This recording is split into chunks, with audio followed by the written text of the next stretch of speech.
안녕하세요. 저는 딸아이 하나를 홀로 키우고 있는 30대 후반의 평범한 직장인입니다. 얼마 전까지만 해도 제가 사연글을 쓰게 될 줄은 상상도 못했는데 이렇게 사연을 작성하고 있으니 신기한 기분입니다. 결혼을 하신 분들은 아시겠지만 전혀 다른 환경에서 자란 두 사람이 만나서 결혼하고 나서 아무 탈 없이 지낸다는 것은 무척 힘든 일입니다. 서로의 양보와 배려가 없다면 즐거운 일보다 싸울 일이 더 많다는 것도요. 저는 제 결혼 생활에 그런 진흙탕 싸움이 있을 거라고는 생각을 못 해봤어요. 물론 상대방에게도 진흙을 퍼부어 주었지만요. 오늘은 그런 저의 이혼 이야기를 해볼까 합니다. 저와 남편은 아르바이트를 하며 만난 사이였어요.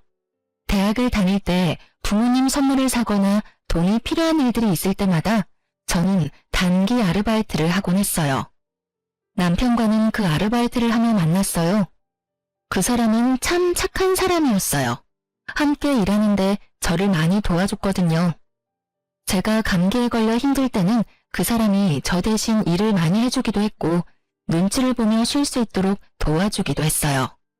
비록 제 취향의 남자는 아니었지만 점점 그 정성스러운 모습에 마음을 열게 되었습니다.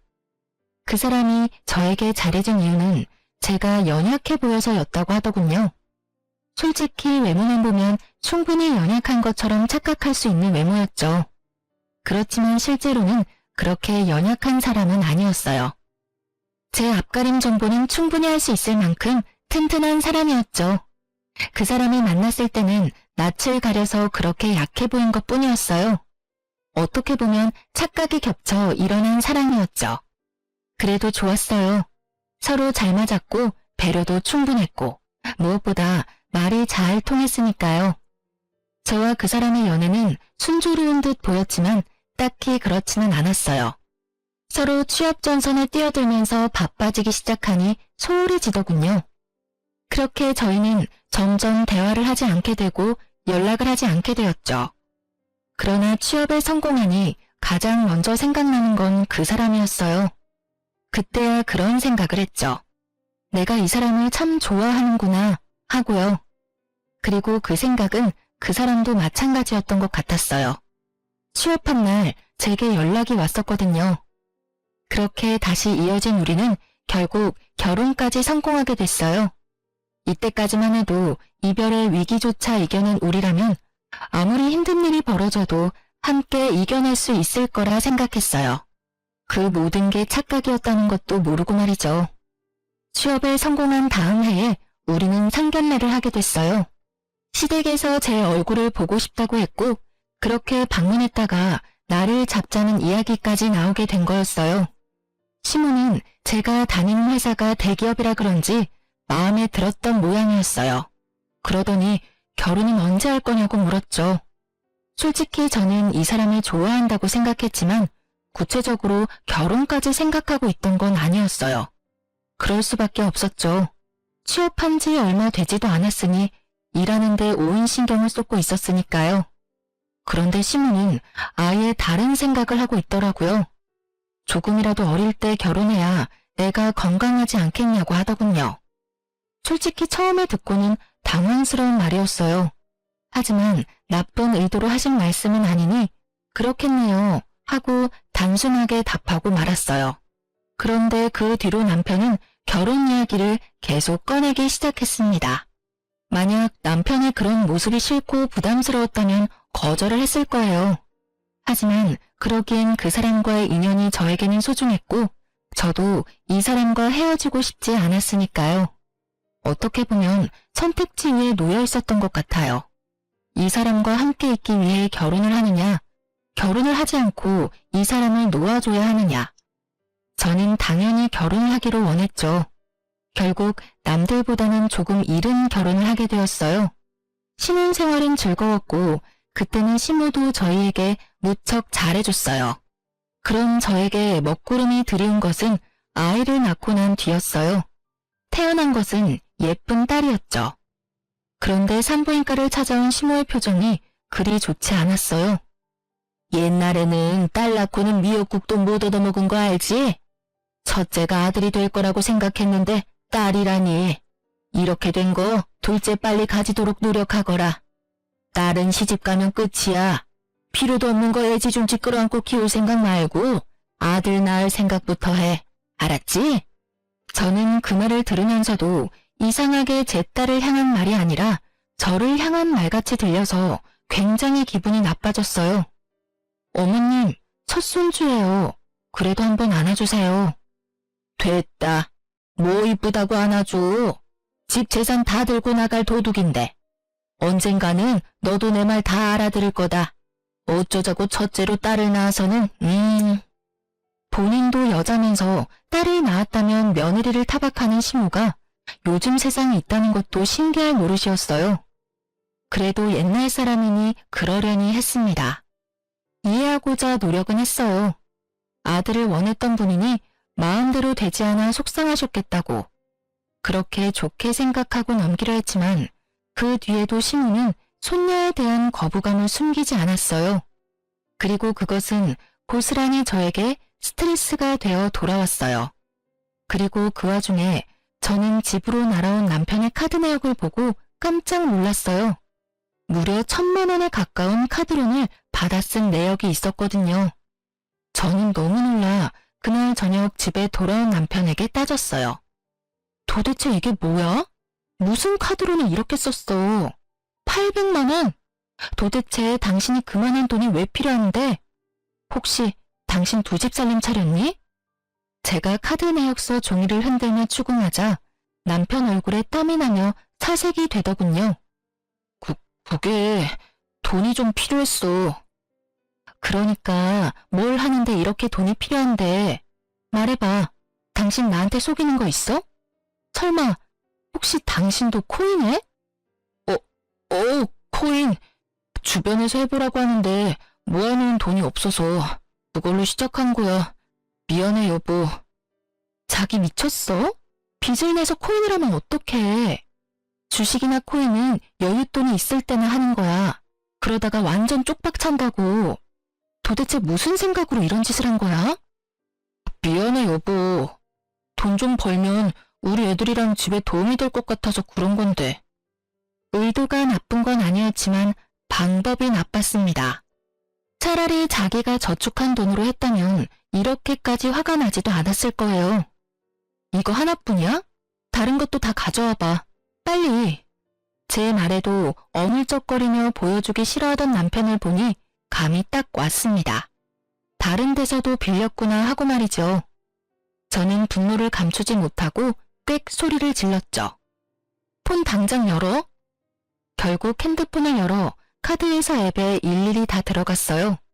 그리고 확인해보니 이미 두 군데서 돈을 또 빌렸더라고요. 두 군데는 주거래 카드라서 우편물이 집으로 오지 않게 되어 있었고 이번에 우편물을 우연히 발견하게 된 건 우편물을 집으로 보내도록 잘못 체크해서 온 거였어요. 우연이 아니었으면 발견하지도 못했을 일에 저는 흥분해서 말했어요. 지금 내가 본 게 맞아? 어떻게 세 군데서 돈을 3,000만 원 가까이 빌릴 수가 있어. 그것도 코인을 하려고. 아무리 돈을 많이 벌어도 갚아야 될 돈이야. 당신 도대체 어쩌려고 이런 짓을 한 거야. 저는 부들부들 떨리는 몸으로 남편을 쳐다보며 화냈어요. 노발대발이라는 말 그대로 온몸으로 화를 냈죠. 여보, 미안해. 한 번만 용서해줘. 앞으로는 절대로 이런 짓 안 할게, 응? 당신이 원하면 각서까지 쓸 테니까 제발 한 번만 봐줘. 아, 당신 이거 어떻게 다 갚을 생각이었어? 각서 쓴다고 무슨 일이 해결되는데? 이미 빌린 돈이 각서 쓴다고 돌아와? 그럼 어떻게 해야 할까? 난감한 듯 저를 보며 묻는 남편을 보니 화가 머리끝까지 났어요. 그걸 왜 저한테 묻나요? 자기가 알아서 해야 하는데. 월급 명세서 앞으로 무조건 나한테 줘. 그리고 월급 통장도. 여보, 그치만 나도 돈을 써야 할 때도 있고. 쓸 때는 나한테 이야기하면 되잖아. 내가 돈 안 준대? 당신 카드빚하고 필요한 몇 가지 돈 나가는 거 확인하고 나머지는 생활비랑 용돈으로 나눠서 당신한테 줄 거야. 그거 가지고도 모자라면 나한테 이야기해. 그럼 확인해보고 줄 테니까. 남편은 제 말에 뭔가 대꾸하고 싶은 모양이었지만 결국 아무 말 없이 통장을 줬습니다. 제가 남편 카드나 통장을 관리한 이후부터 남편은 더 이상 카드론이나 대출은 받지 않았습니다. 코인을 하는 것 같지도 않아 보였고요. 그러나 그 뒤로도 통장에는 30만 원 정도가 현금으로 빠졌습니다. 솔직히 그럴 때마다 의심이 갔어요. 또 코인을 하나 싶어서요. 혹시 당신 아직도 코인해? 아님 주식? 절대 아니야. 내가 당신한테 그런 거 안 하겠다고 맹세했잖아. 그런데 왜 또 돈이 비어? 이상하잖아. 지금 당신 통장 맡은 게 3달째인데 여전히 매달 돈이 비어. 그걸로 대체 뭘 하는 건데? 사실 요새 몸이 좀 피곤해서 스포츠 마사지도 받고 친구들 만나면 더치페이도 하고 돌잔치나 결혼식에도 현금 필요하잖아. 아니야. 당신 지금 좀 이상하긴 해. 월급 나오는 날 맞춰서 그 돈을 빼가는데 제가 의문을 제기하며 화를 내려는데 도중에 남편 전화기가 울리더군요. 슬쩍 보니 심호 전화였습니다. 저는 눈을 질끈 감으며 손으로 전화를 받으라는 신호를 줬습니다. 남편이 전화를 받더니 이상한 표정으로 제게 말하더군요. 어머니, 지금 이 밑에 계신데 지금 올라온다고 현관문 열어달라는데? 뭐? 무슨 말도 없이 집에를 오셔. 저는 주말이라 정리도 안 된 집과 씻지도 않은 남편을 보며 한숨을 쉬었어요. 말도 없이 아들 집을 찾는 시모의 행차에는 그에 걸맞는 이유가 있는 법이죠. 집에 들어오던 시모가 제게 말하더군요.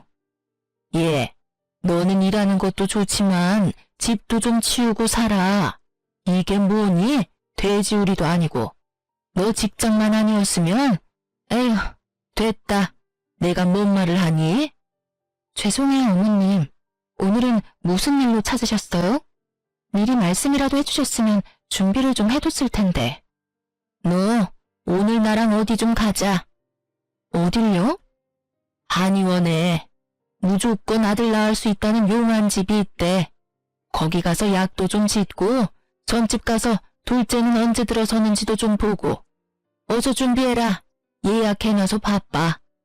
어머님, 제가 저번에도 말씀드렸다시피 저는 둘째를 낳을 생각이 없어요. 솔직히 지금 육아휴직하고 쉬면 집도 힘들고요. 넌 네가 뭐 대단한 일이라도 하는 것처럼 말하네. 너 남편보다 조금 더 좋은 직장에서 일한다고 유세 떠는가 본데 며느리로 들어왔으면 해야 할 일은 해야지. 아들을 낳아서 대를 잇고 제사를 지낼 수 있도록 하는 게 너의 가장 중요한 일인데 그걸 안 한다고?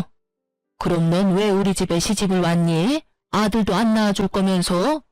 그리고 너 하나 없다고 해서 집이 망하겠어? 우리 아들이 너 하나 정도는 충분히 먹여 살릴 수 있어. 시모 이야기를 들으며 한숨이 팍 나오더군요. 그놈의 아들 타령하는 시모를 보며 저도 참을 수 없어 한마디 보탰습니다. 네, 어머님이 그렇게까지 말씀하시니 어쩔 수 없네요. 저도 애 하나 더 낳도록 노력할게요. 지금 당장 그 직장 그만두더라도 남편이 저 먹여 살릴 수 있을 테니까요. 안 그래 여보? 제 말에 남편은 얼굴이 하얗게 질려서 눈도 못 마주치더라고요. 여보, 애를 낳는 거지 직장을 그만두는 건 아니지? 어차피 육아휴직하면 돈 적게 받는데 직장 그만두는 거랑 뭐가 달라? 당신이 책임지면 되잖아. 나랑 우리 딸. 어머님이 매번 내조하라고 하시는 것도 신경 쓰였고 내가 일 그만두고 당신 내조할 테니까 당신은 돈만 벌어와. 그래도 잘하던 일 그만두는 것도 아깝고 둘째는 나도 그렇게 크게 생각은 없는데. 남편은 필사적으로 저의 임신과 퇴직을 막더군요. 그럴 수밖에요. 남편 본인도 빚 갚느라 헉헉대는데 말이죠. 그게 무슨 소리야?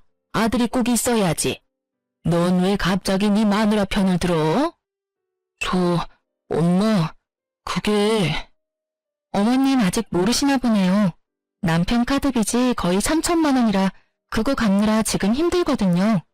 그래서 지금 당장 저 일 그만두고 애 가지면 저희 생계가 많이 힘들거든요.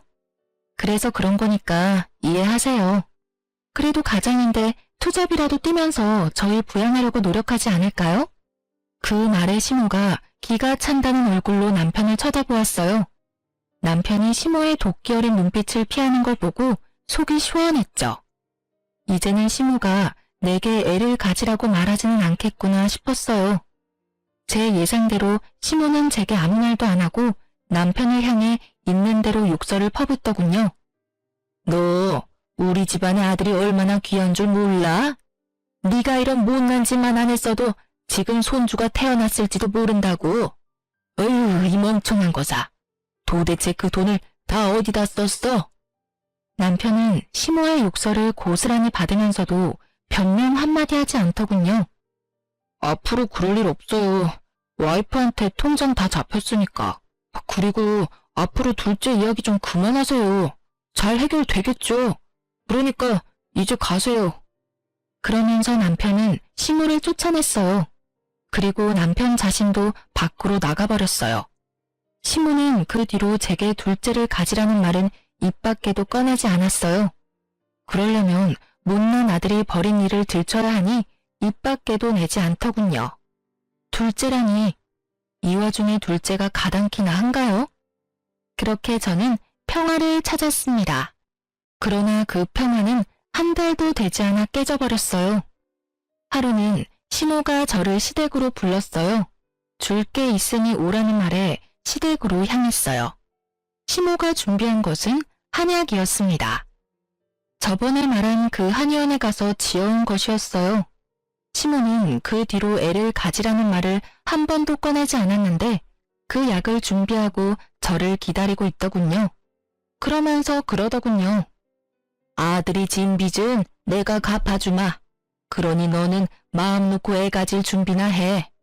이거 먹으면 금방 아들 들어선다고 하더라. 언제까지 딸내미 하나 보면서 살 거야?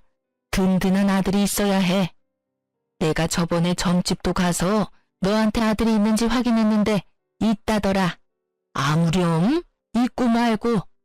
그러니 이거 먹고 얼른 둘째나 가져. 시모는 포기하지 않았더라고요.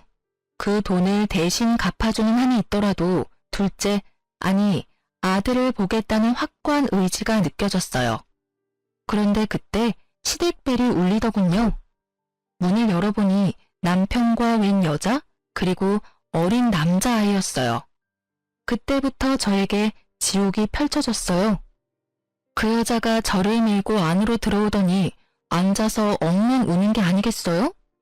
웬 미친 여자인가 싶었는데 남편도 그 여자 뒤를 따라가더니 시모 앞에 가지런히 앉는 겁니다. 여보, 당신 뭐해? 이 여자는 누구야? 그게... 누구긴 이 남자 아들 낳아준 여자지. 그 말에 저도 놀랐지만 시모 눈이 더 동그래지는 걸 봤어요. 아들이라면 눈 돌아가는 시모 앞에서 그 여자는 더 크게 화를 내며 제게 말하더군요. 당신이 어떻게 이럴 수가 있어? 사람을 얼마나 닥달을 했으면 돈 한 푼을 편하게 못 써? 그것 때문에 어린 아들이랑 내가 얼마나 고생을 했는지 알기나 해? 이 여자가 정신이 나갔나? 여기가 어딘지 알고 와서 지금 이 난리야. 저는 이 상황이 금방 이해가 가지 않았어요. 이 여자가 자기 입으로 지금 우리 남편 상간녀라고 말하는 것이 제가 듣고 있는 게 맞나 싶었어요. 어떤 상간녀가 시댁에 쳐들어와서 이 난리를 쳐요? 그런데 이 여자는 아주 뻔뻔하더군요. 시모 앞에서 제게 삿대질을 해가며 난리를 쳤습니다. 그럼 내가 난리치게 안 생겼어? 당신이 뭔데 이 남자 월급 통장을 쥐고 있어? 당신이 돈 못 쓰게 하는 바람에 이 사람한테 의지할 수밖에 없는 나랑 우리 불쌍한 아들은 이대로 길거리에 나앉게 생겼다고. 지금 너 상간녀라고 자랑하러 왔어? 아님 얼마나 불쌍한지 자랑하러 왔니? 그것도 아니면 이 남자 통장을 못 갖게 돼서 열받아서 화내러 왔어? 당신, 당장 이거 설명해. 무슨 일이 벌어진 건지 당장 설명하라고. 왜 내가 여기서 이딴 말 듣고 있어야 하는데?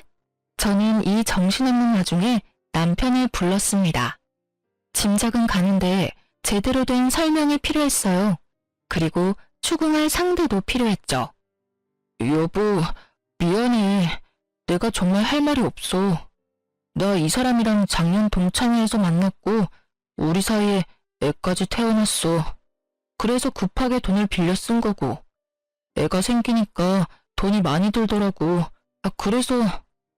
그래서 두 집 살림을 차렸다. 그거야? 당신 미쳤어? 나랑 우리 딸을 놔두고 불륜? 아니, 그것도 화가 나서 팔짝 뛸 일인데 이 여자는 여기에 왜 데리고 왔는데 밖에서 해결을 봤어야지. 그게 나 당신이랑 이혼하고 싶어. 이 여자랑 살 거야. 그래서 여기 온 거고. 이혼? 네가 왜 이혼을 입에 담아? 이혼 이야기는 내가 꺼내야 되는 거 아니야? 그리고 이혼 내가 안 해주면 어쩔 건데? 어머니한테 부탁할 거야. 어머니, 좀 도와줘요. 어머니 손자 원했잖아. 여기 이 여자 아들이 내 아들이에요. 그러니까 이혼하는 거 좀 도와주세요. 그 빚만 좀 어떻게 하면 이혼해도 잘 살 수 있을 거예요. 남편은 내게 이혼을 요구하며 자기 손으로 한 살도 채 되지 않은 갓난쟁이를 시모 품에 안겨줬어요. 시모 눈이 휙 돌아가며 그 상간녀의 아이를 바라보는 눈빛이 흐뭇하게 변하는 것을 보면서 저는 게임이 끝났다는 걸 깨달았어요. 아들 바라기 시모가 제 편이 될 일은 절대 없을 테니까요. 내가 그 돈 갚아줄 테니까 너희 이혼해라. 싸우고 할 거 뭐 있어? 우리 아들이 널 싫대지 않니? 그러면 네가 당연히 나가야 하는 게 맞는 거 아니냐? 저는 기가 막혔습니다. 이혼을 하기 위해 시모를 설득하려고 애까지 데리고 여기 온 거였어요. 이 남자가 이렇게 사악했나 싶었는데 기세등등하게 웃으며 저를 쳐다보는 상간녀를 보니 이 여자가 그린 그림이었구나 싶은 생각이 들었죠. 어머님, 어떻게 그런 말을 하실 수 있어요? 상간녀를 앞에 두고. 그러니까 법대로 해. 솔직히 우리 아들이 바람핀 거 말고 무슨 잘못을 했니? 잘못이라면 네가 했지. 네가 우리 아들한테 잘했으면 아들이 널 두고 바람을 폈겠어? 그게 지금 하실 말씀이세요? 그러니까 나 보기 싫으면 얼른 이혼해. 나는 손주만 있으면 된다. 다른 건 다 사소한 것들이야. 저는 이 상황이 정말 이해가 가지 않았어요. 제가 피해자인데 여기서는 제가 이상한 사람이 된 것 같았죠. 여보, 정말 이렇게 부탁할게. 헤어져줘. 위자료는 내라면 낼게. 그러니까 제발 부탁이야. 부탁? 나 이혼녀 만들고 우리 딸 아빠 없는 자식 만드는 것도 부탁이라고 하는 거니?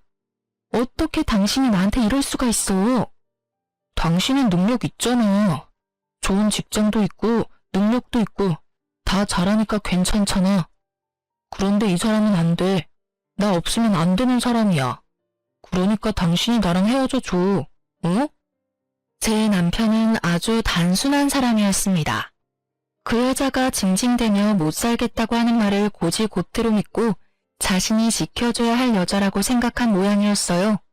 그 사람의 여자 취향이었죠. 저와 결혼할 때도 저를 지켜줘야 할 사람이라고 생각했으니 상간녀가 그 부분을 아주 잘 활용한 것 같더라고요. 딱 보니 답이 안 나오겠더라고요. 야, 능력 없는 년은 유부남 꼬셔도 되고 능력 있는 나는 남편 다 뺏기고 이혼녀나 되라는 말이야? 말을 하고 싶거든 제대로 된 말을 해. 내가 괜찮으니 이혼하자고? 내가 괜찮은지 안 괜찮은지 네가 어떻게 아는데? 알았어. 이혼? 하자. 내가 그거 해줄게. 그런데 너 나중에 후회나 하지 마. 저는 그렇게 이야기하고 시댁에서 나왔어요. 그리고 이혼 전문 변호사와 만나 이혼 소송에 들어갔죠. 당연한 말이지만 제게 유리했습니다. 유책 사유는 남편에게 있었으니까요. 그렇게 두 사람에게 위자료 받고 아이 양육권과 친권까지 받으며 결혼 생활에 종지부를 찍었습니다. 하지만 이 분한 마음은 어떻게 되지 않더군요. 그런데 의외의 곳에서 남편에게 복수할 일이 생겼습니다. 한 남자가 저를 찾아왔어요. 왜소하고 마른 남자였는데 저희 집에 와서는 전 남편을 찾더라고요.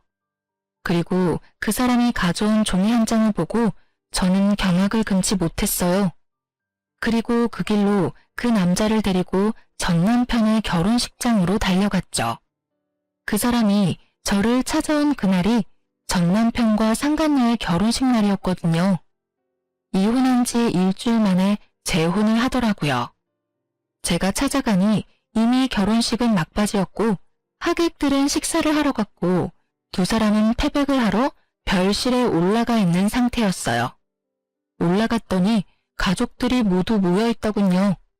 두 사람은 기분이 좋은지 입이 귀에 걸려 있었고 시모는 아이를 안고는 아주 좋아 죽더군요.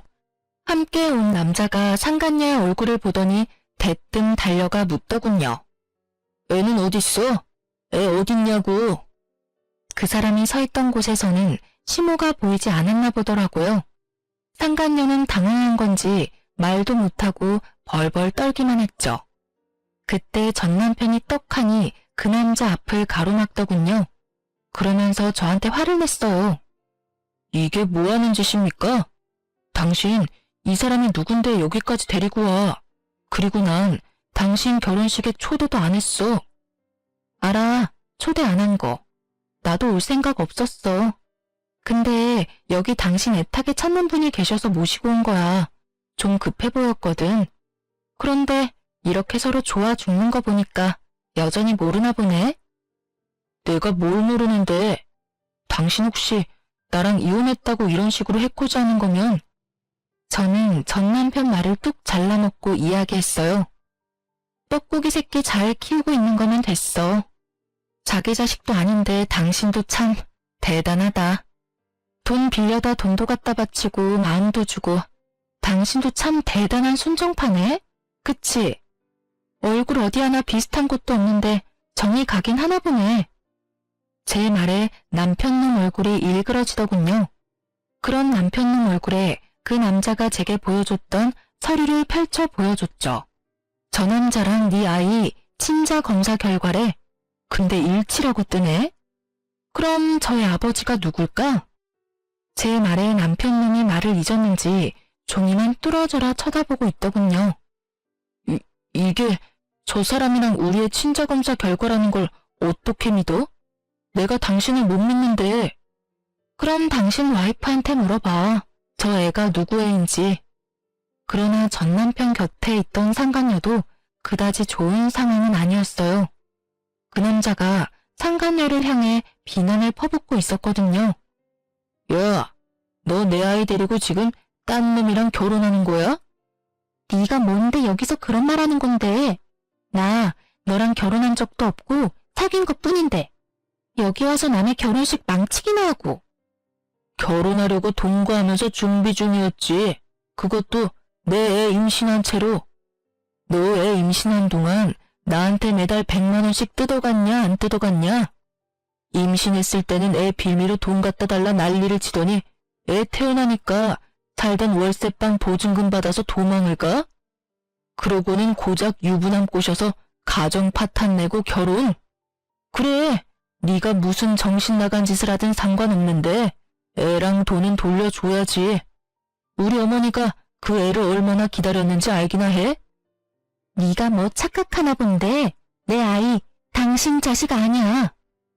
내가 그런 것도 안 알아보고 여기까지 왔는 줄 알아? 잔말 말고 애 내놔. 그리고 그 애한테 쓰겠다면서 나한테서 뜯어간 돈 2천만 원이랑 월세 보증금도 다 돌려내. 너 돈 안 돌려주면 경찰에 사기죄로 신고해버릴 거니까. 상간녀와 상간녀의 남친은 아주 박터지게 싸우더군요. 두 사람의 싸움에 근처 친척들 시선이 몰린 건 당연한 거였고요.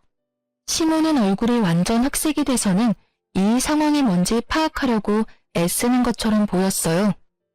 어머님, 기분이 많이 안 좋으시겠네요.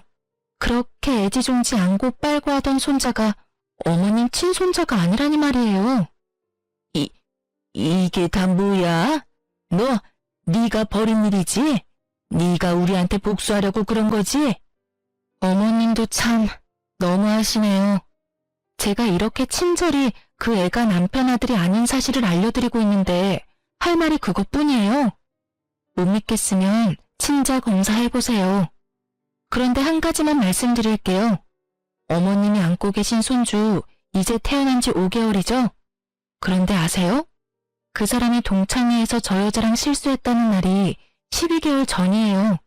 애가 태어났으면 이제 막 2, 3개월이어야 하는데 걔는 벌써 5개월. 아무리 한두 달 빨리 태어났어도 개월수가 안 맞잖아요. 그렇죠? 제가 그렇게 말하자 옆에서 듣고 있던 남편님 얼굴이 맛이 가더군요.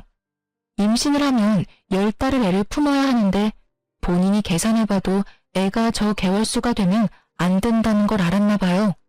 뭐 처음부터 모른 건 자기 잘못이죠. 미리 계산해봤다면 저 여자 수작을 알았을 텐데 그런 것도 모르고 놀아나는 꼴이란. 한심하기 그지없는 눈으로 남편을 바라봐줬어요. 그리고 마지막으로 한 방 더 먹여줬어요. 그래도 애는 아직 정식으로 당신 애는 아니지? 당신 애로 되어 있으면 양육권, 친권 이런 건 어떻게 되는 걸까 싶네. 솔직히 나는 그쪽이 더 걱정돼서. 우리 딸 양육비도 당신이 줘야 하는데 겹쳐서 우리 애한테 올 것까지 문제 생기면 안 되잖아. 저의 그 말에 그제야 그 사실을 깨달았는지 전 남편이 상간녀에게 다가가 큰 소리로 퍼붓더군요. 야, 너 저 말 다 사실이야? 우리 애가 사실은 내 애가 아니었던 거냐고. 무슨 소리야. 당신 애가 맞아. 저놈이 나랑 헤어지고 열받아서 깽판 치려고 여기 온 거야. 나 한 번만 믿어줘. 응? 그러면 지금 당장 친자 검사해도 상관없지? 그건 당신 설마 진짜로 나 못 믿는 거야? 지금 상황을 좀 보라고. 이 상황에 널 믿는 게 더 어려운 거 아니야? 그리고 저 남자한테서도 돈 받았다며. 나한테서도 돈 받아갔잖아. 두 사람 싸우는 모습 보니 어찌나 통쾌하던죠. 거기다 심호 뒷목 잡고 쓰러지는 꼴 보니 정말 가슴에 꽉 막혔던 돌덩이 하나가 쑥 빠져나가는 느낌이었어요. 알고 보니 두 사람은 이미 저와 전 남편이 이혼한 다음날 혼인신고까지 하고 아이도 자기 아들로 이미 인지신고했더라고요. 뭐가 그리 급한 건지. 그게 아니라면 이것도 저 불려시 같은 상간녀가 시킨 일일지도 모르죠. 좋은 일 많이 해서 좋겠네. 빨대 꽂아서 양육비 쪽쪽 빨아먹으려는 여자한테 홀라당 넘어가서는. 그렇다고 내 딸 양육비 안 내면 양육비 강제 집행 신청해서 당신 회사 사람들이 다 알도록 만들 테니까 잘 처리해줘. 알았지? 전 남편은 제 말이 끝날 때마다 갈 곳 없는 분노를 상간녀에게 쏟아붓기 바빴습니다. 상간녀도 나쁜 짓 했지만 자기가 한 짓은 더 나쁜 짓인 걸 모르고 오로지 남 탓이나 하고 있으니 상간녀는 상간녀대로 두 남자의 추궁에 겨우 버티는 중이었죠. 다들 그만해. 도대체 이게 다 무슨 일이야? 이게 참말이야? 이 애가 내 손주가 아닌 게 진실이야? 어머님, 우리 애는 그 사람 애예요. 제가 낳은 아들인데 제가 모르겠어요. 거짓말 좀 그만해. 애랑 내가 친자일치라고 나오는데 왜 자꾸 거짓말을 해? 네 속셈 내가 모를 줄 알아? 너 애 하나로 이쪽 저쪽 돈 뜯어내려고 그런 거잖아. 남자가 종이를 흔들며 답답하다는 듯 말하고 시몬은 그 종이 보더니 며느리인 상간녀에게 말하더군요. 지금 당장 검사하러 가자. 검사하고 애가 내 핏줄이 아니면 그때는 너 죽고 나 죽는 거야. 알겠니? 어머님, 꼭 그렇게까지 하셔야겠어요. 그거 하시는 순간 저희 모자랑 연 끊는 거예요. 너 지금 나 협박하니? 너 지금 여기 친척들 다 와 있는 곳에서 이런 일 벌어진 걸 어떻게 수습할 건데? 그리고 난 죽었다 깨도 내 핏줄 아니면 키워줄 생각 없어. 이 애가 내 핏줄이 아니라면 차라리 딸 낳은 전 며느리한테 찾아가 둘째 낳아달라고 비는 게 훨씬 낫겠다. 어디서 동네 창피하게 결혼식 날 동거하던 남자가 찾아와? 너 같으면 이 애가 가니? 연을 끊던 말던 상관없는데 끊게 되면 책임질 각오는 돼 있지? 네가 나한테 받아간 돈이 5천이다. 그거 다 개워내고 멀쩡한 우리 아들 부부 사이 파토낸 것도 책임져. 그건 상간녀만의 문제가 아니었지만 시모는 아주 상간녀를 잡아먹을 듯 노려보며 난리였어요. 설슬퍼런 시모 모습에 상간녀는 부들부들 떨더라고요. 무서운 건지 분한 건지는 모르겠지만요. 그리고 주변 친척들이 수군거리는 소리가 다 들렸어요. 아이고, 이를 어찌해? 손자 생겼다며 좋아 죽던 사람인데 애가 친손자가 아니면. 어쩐지 번갯불에 콩 볶아 먹듯 후다닥 처리한다 싶었어. 저 여자가 상간녀였던 거지? 세상에, 조강지처 내치면 천벌받는다더니 옛말 틀린 게 하나도 없어. 친척들 이야기 들으며 저는 그 사람들을 다 놔두고 유유히 결혼식장에서 나왔어요. 정말 너무 유쾌한 하루였어요. 그날 아침에만 해도 최악의 하루라고 생각하고 있었는데 말이죠. 상간녀 전남친의 등장으로 일이 이렇게 될 줄이야. 전남편 친구 와이프로부터 전해 들은 말에 의하면 그 상간녀가 결국 친자 검사를 했는데 확실히 전남편 애가 아닌 걸로 나왔다고 해요. 그것 때문에 한바탕 총극도 펼쳐졌다고 하더군요. 여태껏 가져간 돈 달라는 전남편 말에 상간녀가 함께 살면서 갚겠다는 어이없는 말을 했다고 하더라고요. 전남편이 어이없어서 재혼 없던 일로 하자고 인연 끊자고 했다가 상간녀가 울고불고 매달리며 버리지만은 말라고 했다더군요. 게다가 상간녀는 전남편 회사 찾아와서 용서해 달라면서 그 앞에서 소리 지르고 난동을 피웠대요. 조용히 사라져도 모자랄 판에 회사에까지 와서 직원들 다 알도록 소란 피우는 바람에 전남편은 혼이 쏙 빠졌다고 하더군요. 여리여리한 여자를 지켜주고 싶었던 전남편은 결국 여리함을 가장한 꽃뱀에게 홀라당 다 뜯어먹히고 마음까지 뜯겨서 좌절했다고 하니 이래서 사람은 죄짓고는 못 살아요. 그렇게 두 사람이 결혼식 치르자마자 이혼한 이야기를 들었죠. 그 뒤로는 어떻게 된 건지 듣지 못했어요. 그렇게 저와 이 사람들의 악연은 모두 정리했어요. 남은 것이라고는 아이가 성인이 될 때까지 받아야 하는 양육비라고 생각했죠. 그렇지만 저도 이혼 후 쉽게만 지낸 건 아니에요. 아이를 위해서 좀 더 시간이 자유롭고 덜 힘든 곳으로 직장을 옮기게 됐거든요. 고맙게도 추천받아 이직을 했기에 직급은 그대로 유지하며 일할 수 있었어요.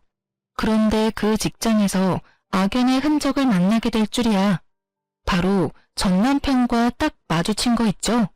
직장 상사와 부하 관계로요.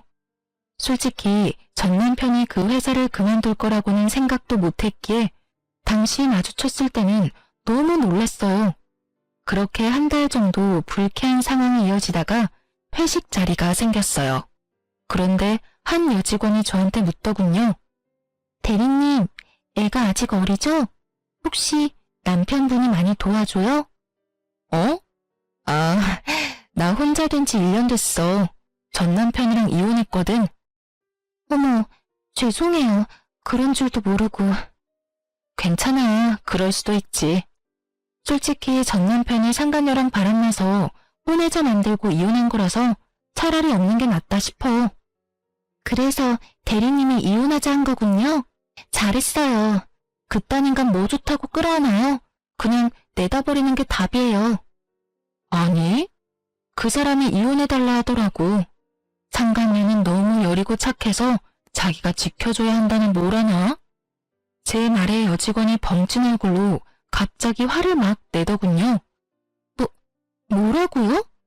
우와, 세상에 진짜 미친 쓰레기 같은 인간이 있긴 있네요. 어떻게 바람핀 주제에 이혼을 요구해? 진짜 그걸 가만히 뒀어요? 저 같으면 그 자리에서 머리끄댕이라도 잡았을 건데. 그러게나 말이야. 그런데 더 웃긴 거 이야기해줄까? 나랑 이혼하고 전 남편이 그 상간녀랑 결혼하는 날 상간녀랑 동거했던 남친이 결혼식장에 와서 애랑 돈 내놓으라고 난리였거든. 애를? 왜요? 거기다 동거... 그 상간녀 진짜 배짱이 장난 아니네요. 설마 애 가지고 장난질한 건 아니죠? 왜 아니겠어? 알고 보니 전 남편 애라며 상간녀가 데려온 애는 그 사람 애가 아니고 상간녀 전 남친 애였던 거지. 애 하나 가지고 남자한테 돈 좀 뜯어보려고 유부남을 꼬셨고 그 유부남은 그 수작에 넘어가서 결국 집 팔자 지가 꼬았지. 저는 그 이야기하면서 전 남편을 슬쩍 봤어요. 그랬더니 연신 휴지로 얼굴에 땀을 닦고 있더군요. 진짜 이래서 사람은 나쁜 짓 하고는 편하게 못 살아요. 남자가 보기에도 진짜 나쁜 놈 맞죠? 쓰레기라고 불러도 손색 없는 사람이네. 안 그래요? 여직원이 전 남편에게 동의를 구하듯 묻는데 전 남편은 그러네요 하면서 억지 웃음 짓고 있더라고요. 직원들 입방에 오르내리는 게 힘들었는지 나중에 저희 집까지 찾아와 제발 그만하라며 소리치더군요. 이런 식으로 계속돼 이야기하면 명예훼손으로 소송 걸 거야? 명예훼손? 소송하고 싶으면 해. 나는 걸릴 게 없어. 내가 겪은 이야기 회식 자리에서 한 것뿐이고 그 전 남편이 너인 것도 아무도 모르잖아. 너 혼자 힘들 뿐인데 소송해서 전 직원이 다 알도록 만들고 싶으면 그렇게 해. 만약 그렇게 해서 직원들 입에 내 이름 오르내리면 그때는 내가 당신 고소할 거니까. 제 말에 전 남편은 제 앞에 무릎을 꿇더군요. 제발 이제 그만 좀 하자. 나 너무 힘들어. 나 여기서 잘못되면 갈 곳도 없어. 제발 부탁이야. 나 좀 여기서 일하게 해줘. 내가 잘못한 건 아는데 그게 이렇게까지 두고두고 깔 일이야? 그 여자 피해서 도망왔는데 이번에는 당신이야. 도대체 다들 나한테 왜 그러는데? 당연히 꼴도 보기 싫어서 그런 거지. 그걸 모른다니 참 어이가 없었어요. 본인이 그렇게 나쁜 짓을 저질렀다는 감이 없나 싶을 정도였죠. 얼굴만 봐도 역겨워 짜증나는데 이 인간 얼굴 좀 안 보고 살았으면 좋겠다 싶은 생각을 하다가 정말로 좋은 생각이 하나 떠올랐어요. 상간녀를 이용하면 잘 될 것 같아서 이번 회식 사진을 제 메신저 프로필 사진으로 바꿨어요. 그리고 제 회사 이름을 적었더니 상간녀가 미끼를 물었더라고요. 어떻게 알았는지 저희 회사 앞까지 찾아와서 난동을 피우더라고요. 야, 내가 너 못 찾을 줄 알았지? 나랑 애는 버리고 다시 찾은 게 한 번 버렸던 마누라 곁이야? 당신 여기 어떻게 알고 왔어? 네 전 마누라가 가르쳐줬다. 왜? 나랑 애까지 버리고 네가 가긴 어딜 가? 내가 이야기했지? 당신이 나 버리면 나도 당신 회사 가서 당신이 어떤 짓 하면서 살았는지 다 떠벌린다고. 그리고 당신은 배알도 없어? 한 번 이혼한 마누라는 왜 찾아간 거야? 찾아간 게 아니라 우연이야. 여기 오니까 이 사람이 여기 와 있었던 거고. 그리고 여기서 이러지 마. 다른 데 가서 이야기하자고. 전 남편이 당황했는지 상간녀 팔을 잡고 회사 앞에서 벗어나려고 필사적으로 끌어당겼지만 상간녀는 꼼짝도 하지 않더군요. 내가 왜 다른 데 가야 해? 여기서 이야기하면 되잖아. 당신이 나랑 애 버리고 간 거 세상 사람들이 다 알도록 만들어줄 테니까. 그 애가 내 애가 아닌데 왜 여기 와서 이래? 진짜 애 아빠 찾아가서 말하라고. 우리 이미 이혼해서 남이야. 어떻게 애를 당신 아들로 들였다가 그렇게 내칠 수가 있어? 당신 나 사랑한다고 하지 않았어? 내 덕분에 당신 빚도 다 갚았는데 당신이 어떻게 나한테 이럴 수 있어? 당신 덕분이라고? 내가 지금 이 모양 이 꼴이 된 게 당신 덕분이긴 하지. 당신 때문에 멀쩡한 가정 내 손으로 찢어발기고 돈까지 빌려서 어머니에게 갚도록 만들었지. 그리고 전 회사에 와서 이 난리 피우는 바람에 거기 있지도 못하고 이직했는데 여기까지 쫓아와서 이러는 거야? 당신이 하나부터 열까지 다 잘못했는데 왜 나한테 이러는 거야? 당신 혼자 잘 살겠다고 도망가는 건 안 되지. 당신이 나 책임지겠다며? 바람은 혼자 피워? 그럼 나랑 바람을 피우지 말지 그랬어. 그랬으면 가정도 지키고 돈도 안 빌리고 부적에서 잘 살 수 있었을 텐데, 어? 지가 잘못한 건 하나도 없고 남 탓만 하지? 이혼도 네 손으로 했지.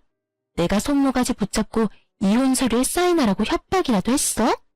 다 자기가 한 주제에 나한테만 책임 전가하겠다는 거잖아. 그러면서 이렇게 또 나 내치고. 상간녀 이야기 들으며 속이 시원한 건 또 처음이었어요. 하긴 무슨 일이 있어도 본인이 흔들리지 않았다면 이런 일은 벌어지지 않았을 테니까요. 그렇게 회사 앞을 한바탕 시끄럽게 만들고는 전 남편은 이직한 지 얼마 안 된 이 직장도 그만뒀어요. 얼굴 다 팔리고 쪽도 다 팔렸으니 더 다닐 엄두가 나지 않았던 모양이었어요. 그렇게 이 일까지 그만둔 전 남편은 결국 택배 상하차 일을 시작한다고 들었어요. 상간녀는 전 남편에게 명예훼손과 스토커로 소송 걸려서 열심히 법적으로 싸우고 있다고 하더군요. 둘이 붙어서 하하호호 즐겁게 사람 인생 하나 조져놓더니 결국엔 서로 나란히 저격하다가 날아간 거 보면 정이라는 게 아직은 살아있는 모양입니다. 저는 이직한 회사에서 이제 그 얼굴 볼 일 없게 돼서 너무 즐겁게 일하고 있어요. 저런 놈이라는 걸 왜 몰랐나 싶었지만 이제라도 손절해서 천만다행이에요. 잘못해서 다시 엮일 뻔한 악연의 고리도 이번 기회에 확실히 끊을 수 있어서 조금 안심했어요. 긴 글 읽어주셔서 감사합니다. 다음에는 좋은 소식으로 사연 쓸 수 있도록 열심히 살게요. 여러분, 오늘도 좋은 하루 되세요.